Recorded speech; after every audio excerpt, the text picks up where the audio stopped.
So the final issue to consider when you're looking at why the Union won the Civil War does come down to morale. So you've got the military side of it, you've got the men and women involved, but ultimately morale is really what pulls it all together, this force that pulls it all together. And the question you want to ask is, what role did morale play in the war's eventual outcome? Now, Abraham Lincoln famously described the Civil War as a people's contest. Now, by that, he didn't really necessarily mean it was a war fought by volunteer troops, although it was. And he was really talking about it was a war to determine the right of people to elect their own government. But nevertheless, it was a war fought by voluntary troops. So in that sense, it was a people's conflict. There was about 12,000 individuals in the American Armed Forces when the Civil War broke out, and most of them were on the frontier, dealing with native tribes. Some of them came back to join up in regiments fighting the Civil War because militaries, obviously, in peacetime find promotion quite difficult. So many of the young men did think if they went to join a Civil War regiment, they would be able to fast-track their careers. But as I said at the beginning, because everyone assumed it was going to be a very quick war and over very, suddenly in a Union victory, a lot of people didn't move. They thought, well, by the time I get there, it'll be over. And this obviously wasn't the case.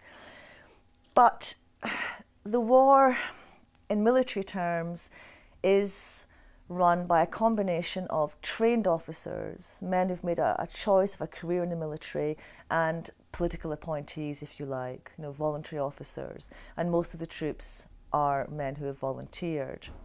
So the whole question of morale becomes absolutely crucial. It's one thing to expect a professional army to go into the field and to stay there till the job is done, but this is not a professional army. Neither side is fielding professional armies.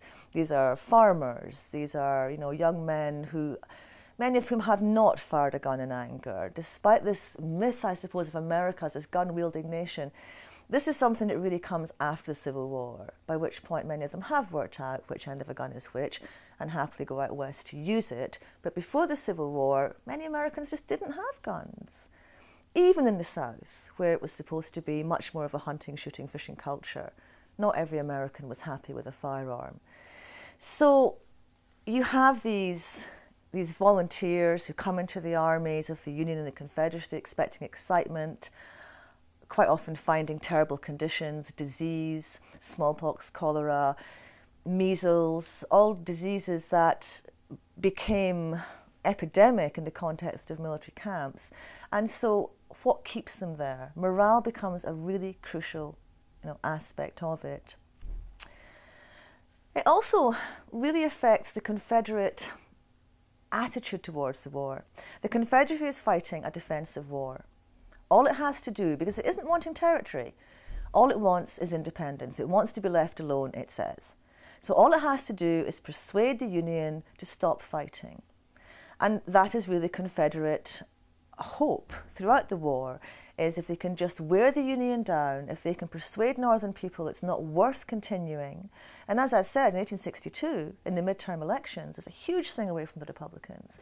So the Confederates think this is possibly a realistic proposal, that they can persuade Northern people it's not worth fighting. And because the political system is maintained in the North, elections are maintained.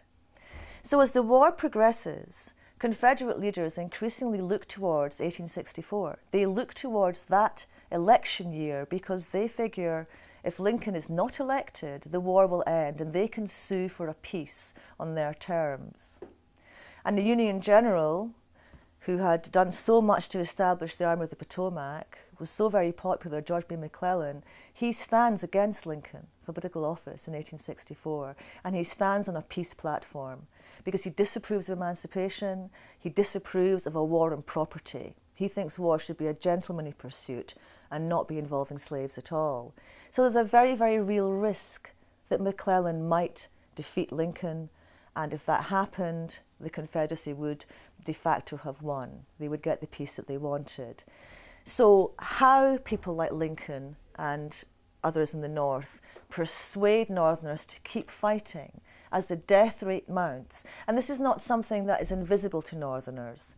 It's perhaps less visible to them than it is to Southerners, because Southerners are living proximate to the battlefields, but Northerners are very well aware of the costs of the Civil War.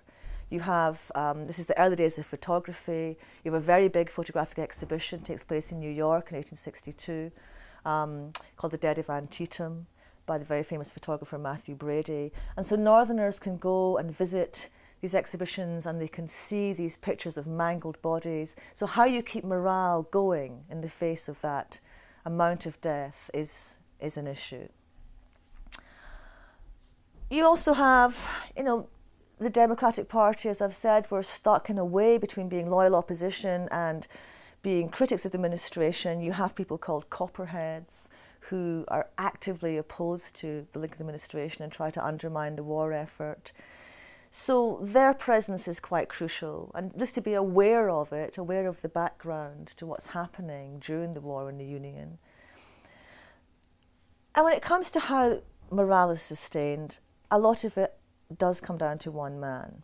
It does come down to Abraham Lincoln.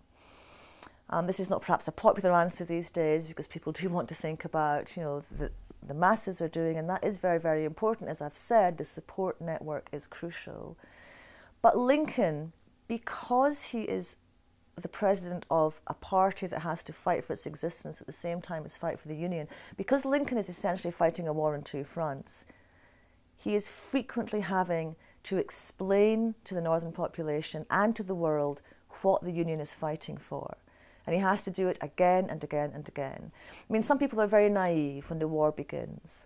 Lincoln is forever having to field delegations of, you know, well-meaning religious groups or social reformers who pitch up at the White House and say, when are you going to emancipate the slaves? And Lincoln will say, when I've won the war. Because, as he would point out to them, he could do nothing until victory was secure. But because he keeps getting asked, when are you going to emancipate the slaves? When are you going to do this? He is frequently having to say what the war is about.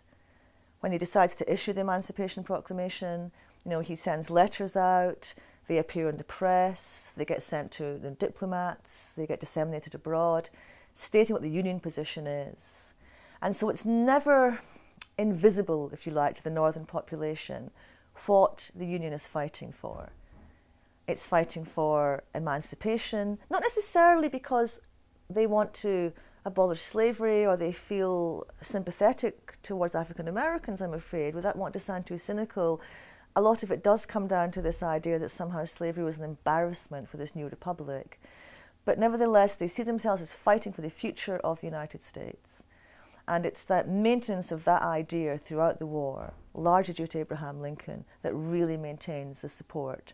So you've got to marry up the three elements if you're looking to answer the question of why the Union eventually wins the war. You can't just cite more railways in the north, although of course there were, or balloons being used by northern armies, although of course they were, or the larger numbers. It's nothing to do with that. Well, it's partly to do with that, but it's not to do with that really. It's this combination of what happens in the battlefield and what happens off it, and crucially what happens in the chambers of power, I suppose, in Washington, that really determines what the outcome of the American Civil War is.